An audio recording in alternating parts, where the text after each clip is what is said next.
Beautiful. We've got a few Hunger Games fans here.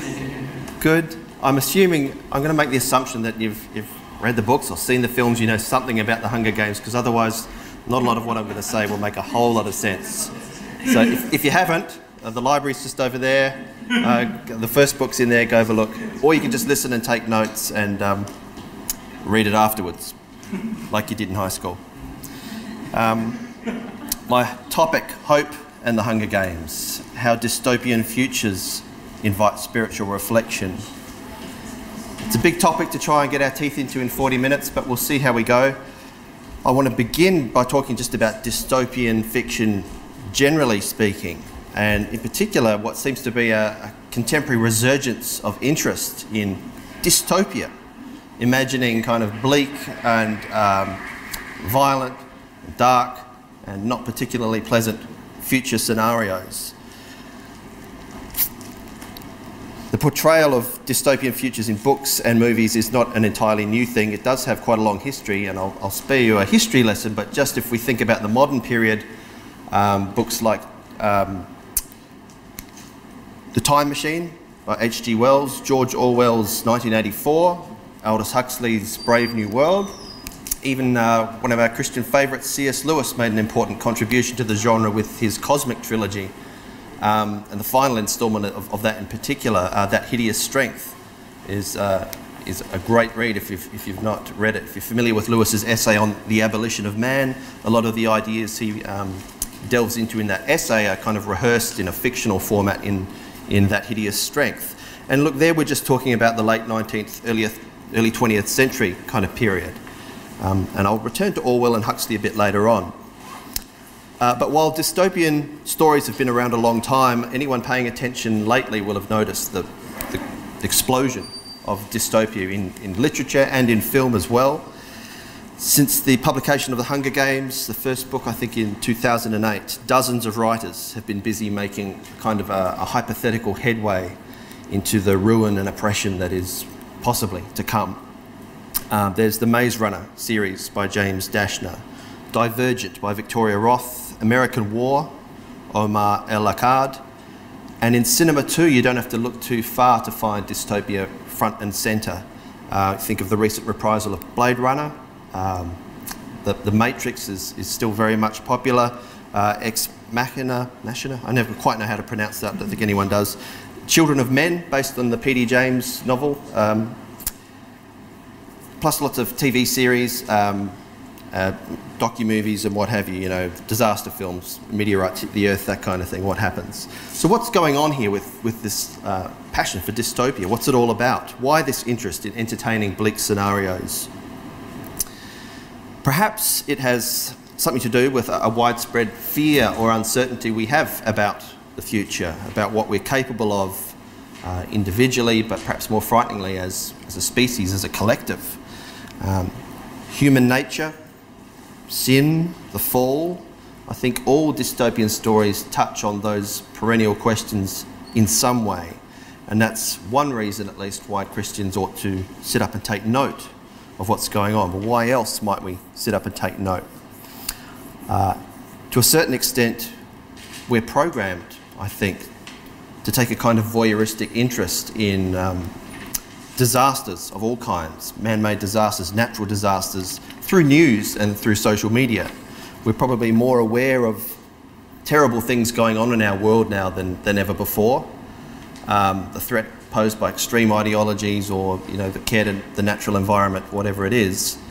And in that way, I guess, dystopian stories that are cropping up at the moment are tapping into what is a kind of a ready-made fascination for the misfortune or thirst for spectacle or something shocking. The popularity of dystopian fiction therefore also touches on the way we are, in a real and sometimes frightening way, products of our prevailing media. And there's an interesting line of inquiry right there, and also a key theme in the Hunger Games series, where Suzanne Collins plays on our evident lust for new and ever more shocking forms of entertainment, and the way that can desensitise us to the suffering of others. Dystopian futures, of course, are also a great way for exploring all those what-ifs. What if? to imagine how certain ways of thinking and living might play out. What if divisions over territory or natural resources or refugees plunge us into civil turmoil or war? What if the climate starts to change dramatically, resulting in widespread famine or flood or other extreme weather events? What if some radical religious or secular ideology becomes the prevailing political power? What if society's radical individualism goes unchecked? Cloning, eugenics, artificial intelligence, free choice, what could happen? So it makes sense, I think, for us to speculate along these lines, to be prepared, perhaps. And dystopian fiction invites reflection on what we're doing now, why we're doing things the way we're doing them, and where that might be leading us. When The Hunger Games was first published in 2008, it took the world by storm. I think I'm right in saying it even outsold the first of the Harry Potter books by comparison. Who would have thought? Since then, there's been this explosion of books and films. My PowerPoint's not that dramatic. I've just got a few references that I'm going to refer to, and I just thought you might be interested if you want to look them up and delve a bit deeper in some of this. Writing for The New Yorker, Jill Lepore writes that dystopia follows utopia the way thunder follows lightning. In other words, dystopia is kind of almost an inevitable counter-response to any project or creed that we can dream up that promises some attainable state of perfection. If you think about all the dystopian books and the films that I've already mentioned that you may be familiar with, all the high technology or political schemes at the heart of those are in a sense kind of well-meaning. They're utopian very often. They start off with good intentions, promising an easier life or a more peaceful, well-ordered society until things go wrong. And if 2 world wars and the brutal legacy of communist and fascist and other totalitarian regimes remind us of anything, it's to be a little bit suspicious of, the schemes of man, so to speak, that promise peace in our times. So it's not surprising that we often get that dystopian response to any kind of utopian proclamation. Here comes the best of the times. The argument of dystopianism, Lepore writes, is that perfection comes at the cost of freedom. She may have a point. She may also have a point about contemporary dystopia being mired in despair. That's kind of what the thrust of her article in The New Yorker. She writes that dystopia used to be a fiction of resistance. It's become a fiction of submission. It cannot imagine a better future. Its only admonition is despair more. I think if she's right, she seems to be highlighting a phenomenon that Christians certainly can't afford to ignore, because at the heart of our Christian faith, of course, is not despair but hope. If it's true that perfection comes at the cost of freedom, how does that square with what Christians believe, with Christian notions of perfection or sanctification, we might say, or Christian notions of freedom? These are fascinating questions that books like The Hunger Games compel us to grapple with. I think Lepore is definitely onto something in her assessment of recent dystopia as being mired in despair, but I don't think it's true across the board. I think on the one hand, The Hunger Games is, yes, it's one in a long line of films set in post-apocalyptic, futuristic worlds, but on the other hand, it stands out to me as distinctive in its ability to remind us of some basic facts of our flesh and blood existence, and in particular recognising that the greatest problems we face as human beings are not necessarily technical problems, they're not necessarily political problems, but they are fundamentally, deeply spiritual problems, problems to do with who we are as human beings. And furthermore, when read alongside the Christian narrative, I think The Hunger Games opens up numerous avenues for dialoguing with popular culture in light of the gospel.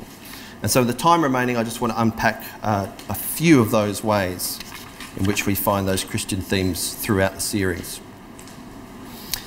I said I'd return to Orwell and Huxley. I wrote an article, did I bring it? I've seen a lot of people walking around with a copy of the Manna from last month. Is that right, Aaron? I think, October. There's an article in there that I wrote, kind of a tinier digest of what I'm getting into today. But there I pointed out how the Hunger Games, in the Hunger Games, the residents in the districts and the residents in the capital are both, but in different ways, enslaved. And this is a point made by a chap called Andrew Wilson. Got the right one here? Yeah, writing for First Things Journal. He observes how in the Hunger Games we get both an Orwellian and a Huxleyan kind of dystopia. If you're familiar with those two authors and their major works, you might remember that in Orwell's 1984, the forces that hold people captive are fundamentally external forces: coercion, espionage, laws, constraints, threats, lies, and the power of the state. You know, Big Brother is watching you. By contrast, in Huxley's Brave New World, people in the future are very much enslaved to forces kind of within themselves: desire, inanity, hedonism, egotism, fatuity. And it's Wilson's point in his article that we tend to be more focused on and aware of the external threat, the external other, the Orwellian kind of danger. And as such, it's easier to overlook, perhaps, the threat posed from within, a less political and more a kind of spiritual disorder and oppression. In Christian terms, we're talking about sinfulness, human nature here. And what I like about the Hunger Games is that Collins appears to get this, because in the Hunger Games we get both. We get a clear picture of both kinds of oppression. Just to reference my article briefly, on the one hand, the denial of basic needs and freedoms in the districts leads to a climate of self-preservation and spiritual despair. There's a lot of suspicion. There's not much hope. On the other hand, in the capitals, there's that gross satisfaction of material desires, of wealth, the self-obsession, but really a kind of spiritual indifference to anyone else. So we've got despair or indifference. Where's the hope in this picture? It's nowhere. Whichever way you look at it, the people in Panem seem doomed. All of which I wrote was to be expected in a world without God, or in a world where God's been forgotten, where the call to holiness under an order of divine providence, which is kind of a Christian view in a nutshell, that's kind of been jettisoned and replaced with a merely human political order based on the will to power. So in the post-Christian future of the Hunger Games, it's no longer sin or sinful nature that we need to rail against and overcome somehow, but merely the vagaries of chance. If you think about the catch cry of the games itself, may the odds be forever in your favour. Boy, there's a lot to hang your hat on there in terms of hope, isn't there? Good luck. So how might Christians in the church speak to such a cynical, nihilistic worldview, even in our own times? Again, I don't intend to answer that question so much as to show how the book invites conversation along those lines. A little bit on our relationship to technology and power. That's another level on which the Hunger Games appeals to me as a reader. I like the way Suzanne Collins takes us back almost to a kind of basic, primitive kind of existence by getting rid of all the distracting convenience of modern technology in a way. There is high technology in the book, and in the films you see that too, but it tends to be in the background, and certainly with the main characters in the districts. The people there, they're slaving effectively. For Katniss Everdeen, when we first find her, she's hunting for food in the woods outside the district, and certainly for her and the contestants in the games, it's bows and arrows, it's slings and swords and the skills of hunting and toiling against the elements that are key to survival. It's very elemental and down to earth and dirty. I think there's something about that hands-on kind of setting that makes for very interesting storytelling. You've got to have a conflict in any story. You need a point of tension. So what does she do? She gets rid of all the things that make life easy, and then we see what people are really made of. But it's not just good storytelling. I think Collins here is also tapping into something a bit deeper. Maybe like me, you can relate to a feeling of, I guess, despondency towards all the constant live news streams and the texting and the surveillance and the politicking and obsessing over popularity in our culture. Maybe a desire to try and get back to things that matter, back to the real, back to embodied relationships, face-to-face contact.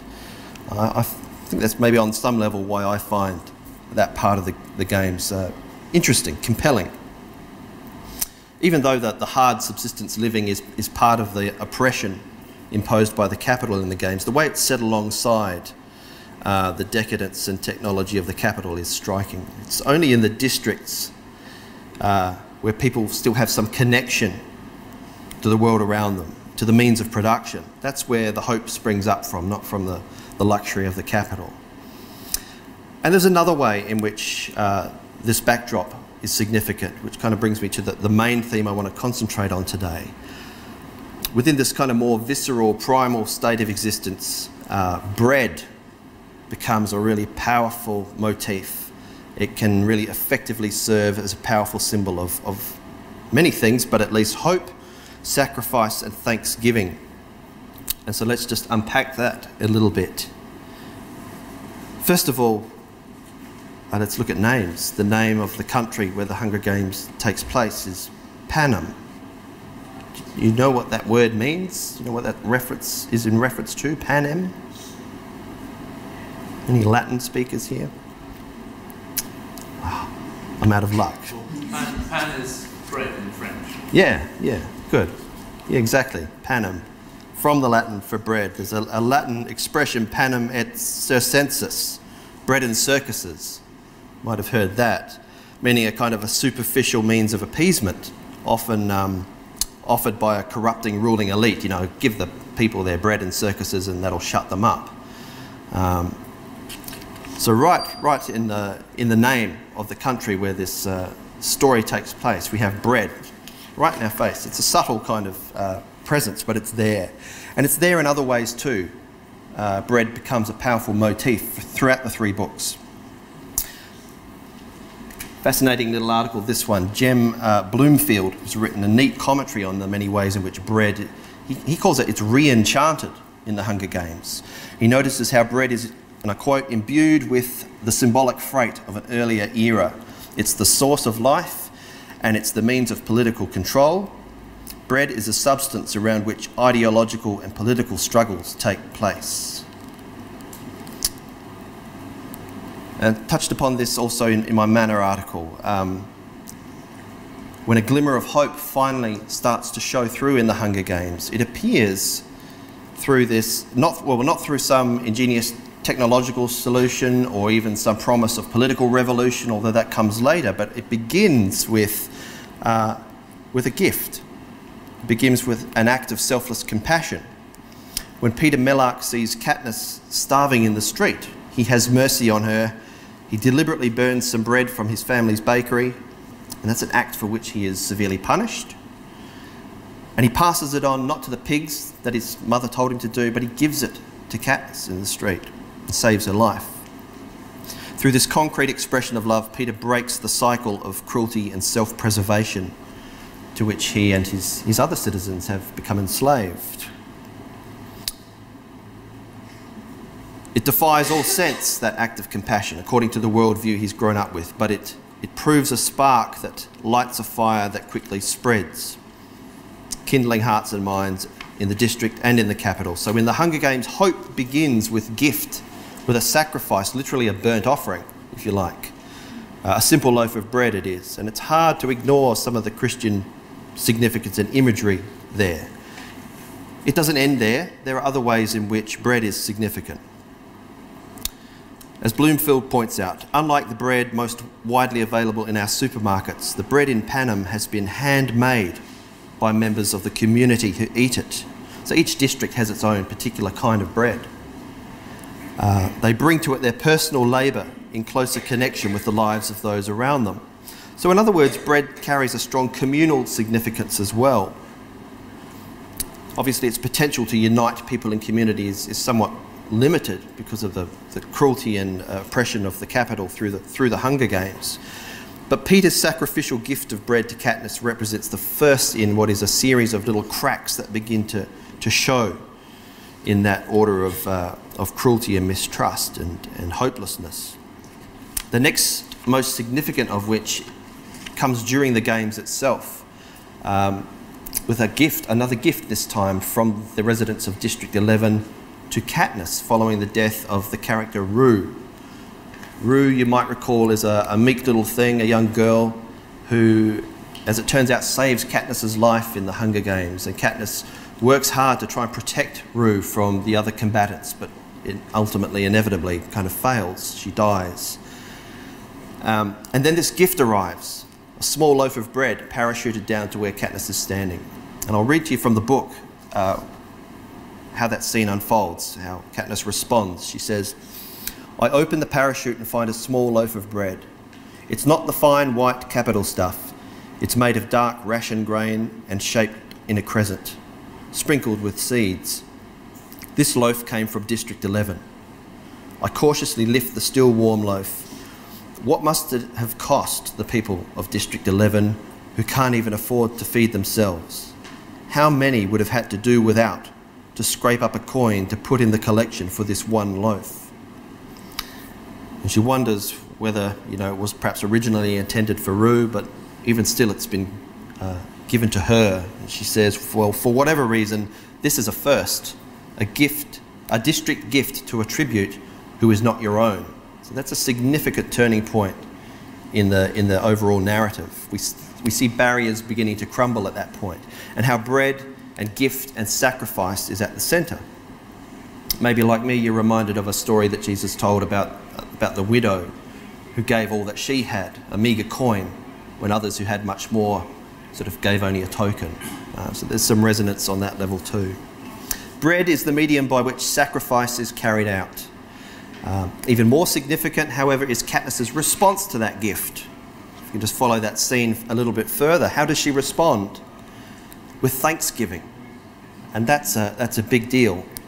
Here's what it says in the book. "I lift my face and step into the last falling rays of sunlight. My thanks to the people of District 11. So it's not just a thankfulness she feels inside, she performs it, she does it publicly.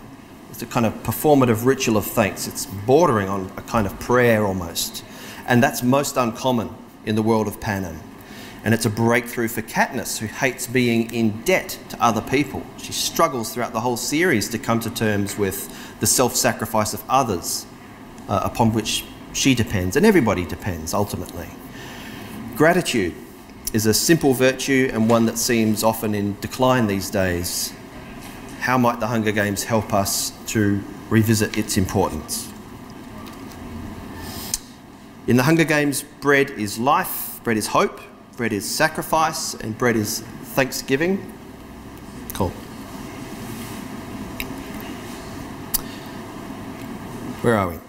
Bread is what begins to unite and draw people together, all of which has a powerful resonance with a Christian understanding of Jesus Christ as the bread of life, the bread of heaven, the one whose body is broken literally and sacramentally for forgiveness of sins, for healing, for our salvation, and to unite us together with each other, and ultimately to unite us together with Him. We've only just scratched the surface. In the time remaining, I'll just point out to you one more resource. This time it's a book, great little book, The Hunger Games and the Gospel, Bread, Circuses and the Kingdom of God by, I think it's Julie Clausen. Clausen comes at her topic from a number of angles, but one of the most satisfying of which is the way she reads the Hunger Games through the lens of the Beatitudes, which we find in Jesus' Sermon on the Mount in the book of Matthew. You know what I mean when I say, blessed are the poor in spirit, blessed are they that mourn, blessed are the meek, blessed are those who thirst for righteousness, etc. Blessed are the merciful, for they shall obtain mercy. And so when you set those virtues Jesus is commending, poverty, humility, righteousness, mercy, alongside some of the central characters and events from the books and movies, it's hard not to see how the story is actually deeply infused with some particularly Christian ideas and values. Given that Collins is reportedly a Christian, a Catholic Christian, I'm told, perhaps this shouldn't come as a total surprise, but it's intriguing and it's refreshing to find in such a hugely popular mainstream work, particularly one that is renowned in most people's minds for its graphic sort of violence and its darkness, if you like. It certainly makes the Hunger Games stand out, and I think it calls into question Lepore's criticism that I mentioned earlier, that all of the current dystopia is saturated with nothing but despair. I don't think that's true. And that raises one last question I might throw at you to consider, and that is, how does the Hunger Games end? If you've read the books or you've seen the films, you'll know how it ends. Think about that. I've got a few short clips lined up. I'm not sure how much time we'll have to watch them. But what I thought I'd do is I'd show you these clips, or at least point you to them, and ask you to think about, well, what's going on here in these scenes? What does it mean? And to think about if and how you might dialogue with this part of the story at the end in light of your own beliefs. I assume that's opening at some point. These are all more or less in chronological order. They come after the powers of the capital have been overthrown, and Coin, I think, is the character who assumes control, and it's her idea to hold a Hunger Games with the children of the capital. And that's where we come into this scene here. So I'll just open it up a bit wider. I hope there's sound. Please be sound.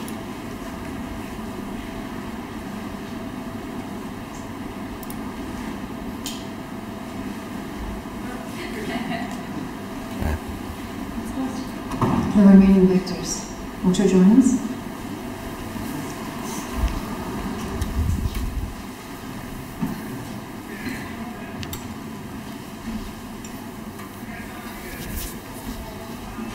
I've invited you all here for several reasons, but first, I have an announcement. I am taking the burden and the honor of declaring myself interim president of Penal.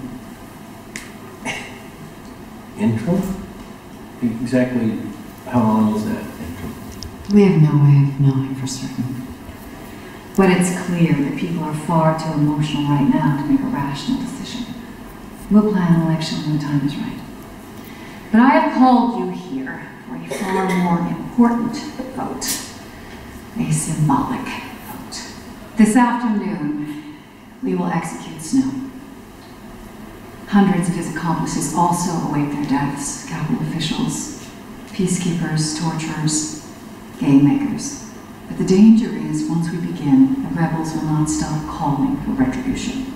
Thirst for blood is a difficult urge to satisfy. So, I offer an alternative plan. A majority of 4 may approve it, no one may abstain. The proposal is this. In lieu of these barbaric executions, we hold a symbolic Hunger Games.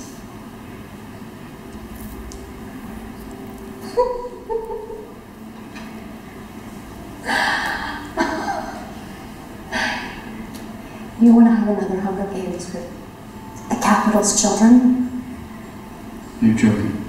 Not in the slightest. Is this Plutarch's idea? It was mine. It balances the need for revenge with the least loss of human life. You may cast your votes. No. No, obviously not. This is crazy. Well, I think it's more than fair. Snow's got a granddaughter. I say yes. So do I. Let them have a taste.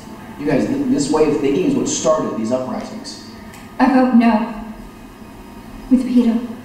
So Finnick, if he were here, well, he's not, because Snow killed him. No. We need to stop viewing each other as enemies. It's time to count as an image.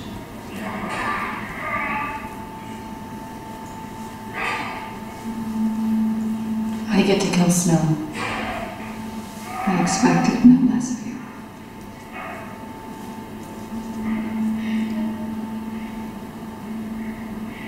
And I vote yes. For Prim. Hamish.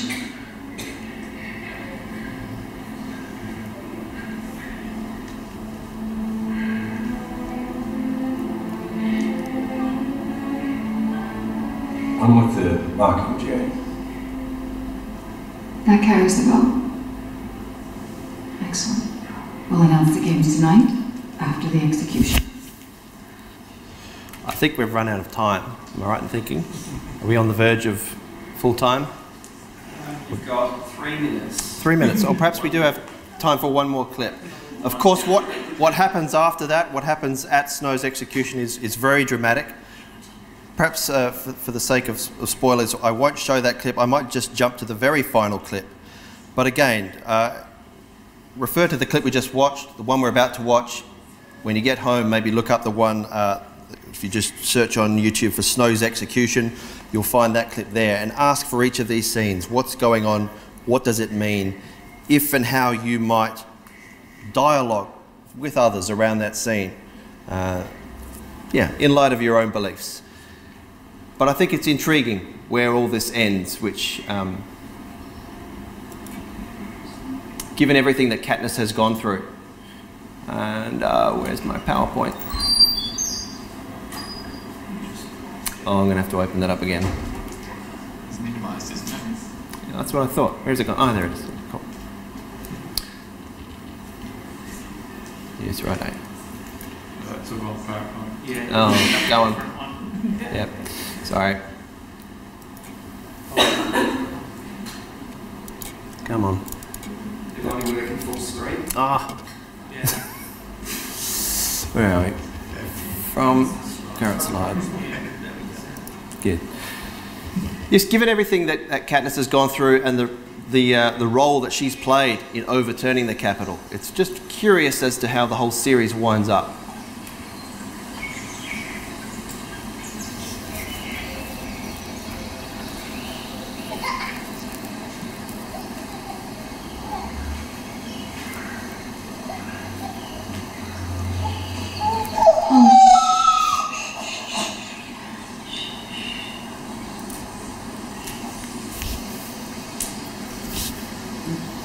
Did you have a nightmare?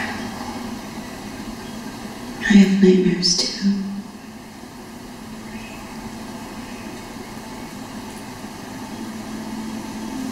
Someday I'll explain it to you. Why they came. Why they won't ever go away.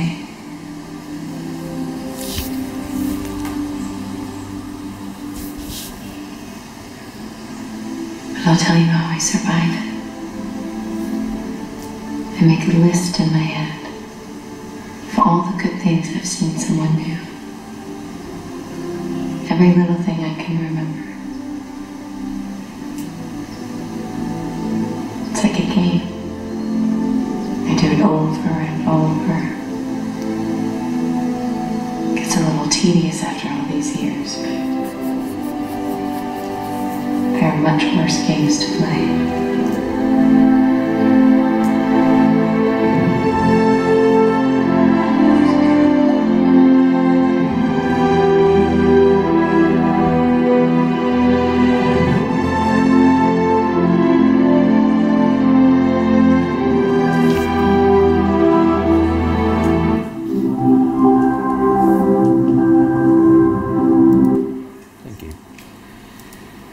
Yeah, interesting. The way it winds up there, again with a very strong note of gratitude, bordering on a kind of prayerfulness. And interesting also that Katniss can assume both roles in this series, the strong female character, but although she resists the love interest, she resists the whole call to family, that is where she winds up, but not compromised at all.